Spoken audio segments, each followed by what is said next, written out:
अस्सलाम वालेकुम रहमतुल्लाहि वबरकातुहू। रिस्क में तंगी के बहुत सारे असबाब हैं, लेकिन मैंने कुरान हदीस की रोशनी में इकट्ठा किया है कि 5 ऐसे असबाब हैं कि जिनकी वजह से हमारे रिस्क के अंदर तंगी हो जाती है और हम बहुत ही ज़्यादा परेशान हाल हो जाते हैं, हमारा रिस्क ख़त्म हो जाता है।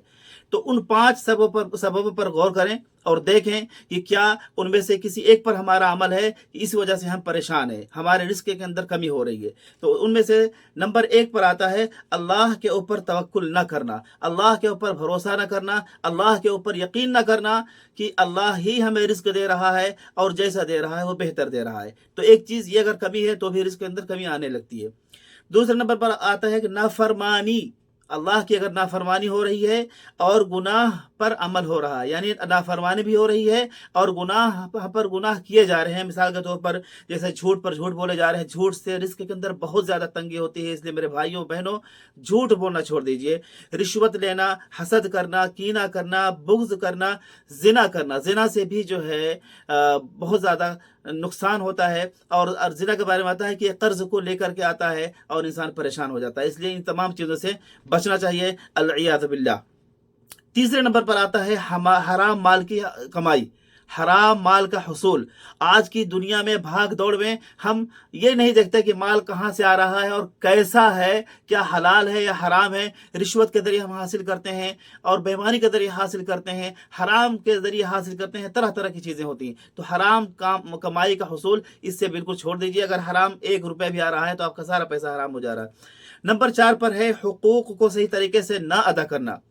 हुकूक जैसे मियाँ बीवी के हुकूक हैं, भाई बहन के हुकूक हैं, माँ बाप के हुकूक हैं, बेटा बेटी के हुकूक हैं, पड़ोसियों के हुकूक हैं और अपने रिश्तेदार, जितने भी हमारे रिश्तेदार हैं, हमारे जितने भी रिश्तेदार हैं, उनके हम हुकूक अगर सही तरीके से नहीं अदा करते हैं, हमारे ख़ानदान में अगर कोई यतीम है, बेवा है, अगर हम उसकी रखवाली नहीं करते हैं, अगर हम उसकी हिफाजत नहीं करते हैं, अगर हम उसका खर्च पूरा नहीं करते हैं, तो इसकी वजह से भी हमारे ऊपर रिस्क की तंगी हो जाती है।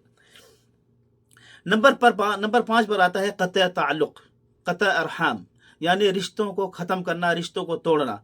आज के माशरे में हमने देखा है कि एक मुसलमानों की पहचान ही हो चुकी है कि जिस इलाके में आप जाइए, भाई भाई से बातचीत बंद है, बहन बहन से बातचीत बंद है, बाप बेटे से नहीं बोलता है, बेटा बाप से नहीं बोलता है। मेरे भाइयों, क्या हो गया है? हम कैसे मुसलमान हैं और किस शरीयत को हम फॉलो कर रहे हैं, किस नबी को हम फॉलो कर रहे हैं? उस नबी को कि जिसने अपने एक वादे को पूरा करने के लिए पूरा दिन खड़ा रहा, वो उस नबी को हम फॉलो करते हैं। अल्लाह खुदा के वास्ते क़त्अ ताल्लुकी को छोड़ दीजिए, आज ही तौबा करिए और भाई भाई, बहन बहन, खानदान, रिश्तेदार, पड़ोसियों से मिलजुल कर रहिए, मिलिए, क़त्अ ताल्लुकी ना करिए। अगर क़त्अ ताल्लुकी की है तो उसकी वजह से रिज़्क आपके ऊपर ख़त्म हो जाएगा, तंग हो जाएगा, परेशान हो जाएंगे। तो अल्लाह ताला से दुआ कि अल्लाह ताला हम सबको ऐसे अमल करने की तौफीक अता फरमाए जिससे रिज़्क के अंदर बरकत हो और उन तमाम चीज़ों से बचने की तौफीक अता फरमाए जिससे अल्लाह की नाराज़गी हो। अल्लाहुम्मा आमीन।